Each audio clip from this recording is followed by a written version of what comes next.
Carpenter reports. The passion of a SPAC Nation service in Croydon last weekend. The church claims to have engaged with over 15,000 12 to 30-year-olds from London's poorest communities over the last 2 years.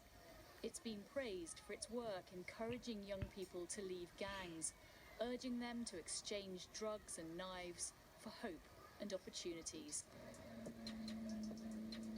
Many are enticed by the conspicuous wealth of SPAC Nation's leader, Toby Adeboyega, who runs the church with a team of other so-called pastors.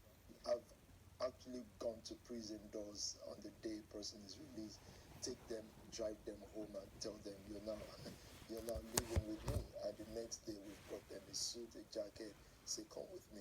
If they see a better life, that's one of the major secrets. If they see a better life, they will change.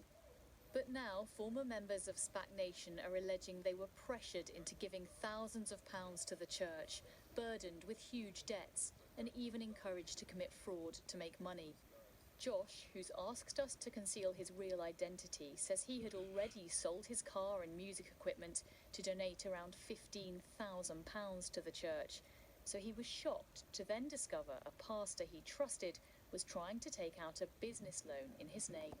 I came across a message and I spoke to one of the pastors and I said, bro, what's this about?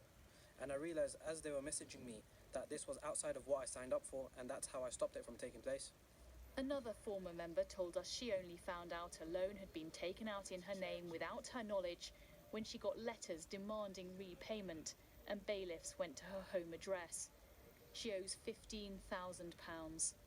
Others showed us WhatsApp messages urging them to contribute to ambitious fundraising targets, and say pastors suggested a wide range of money-making schemes and scams.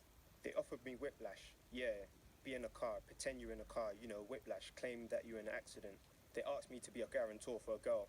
I wasn't comfortable with that. Approached me about universal credit. I wasn't comfortable with that. I wasn't willing to do any bit of crime. The shadow spokesperson for Children and Families, who's standing for re-election in Croydon North, says he's reported safeguarding concerns to the police, along with a dossier of other allegations. The allegations were primarily around criminal exploitation of young people who had got associated with the church, particularly taking out fraudulent loans, setting up fraudulent businesses. They seem to be really pumping money out of these young people by telling them if they gave money as seed, they call it, to the church, then wealth would come back to them in return. But they were targeting very vulnerable young people, isolating them quite often from friends and family, and then pushing them to take out loans. The police say they're still gathering and reviewing the information to see if crimes have been committed. Toby Adeboyega says there has been no wrongdoing or mismanagement on his part, and that if pastors have acted incorrectly, they should be held responsible, a point reinforced by SPAC Nation in an interview with us today. The allegation that we're pressuring people to doing things that they don't want to do, I don't think is completely true. Well, you made £800,000 in the year to the end of December 2018. I mean, that's a vast amount of money collected from young and often quite vulnerable people who tell us that if they don't come up with the cash, they're asked again and again and again, and also that they've been asked to give their bank details, their card details, phone contract details. Why do you need those details, that information? The church does not need that information. So why do they receive WhatsApp messages that we've seen asking them for those? Those are people who've acted in a way that is not the policy of the church. And we have, as I said to you a little while ago, we have begun to trace some of these issues online, and we're dealing with them on a case-by-case basis. And I want to add, if anyone has been exploited or their information taken in the wrong way or there's been a criminal issue, we recommend that they go and report to the authorities. And the reason why I say that is because, as everyone knows, our report cards speak for itself. We have frankly not come to terms with our growth, and that's the truth.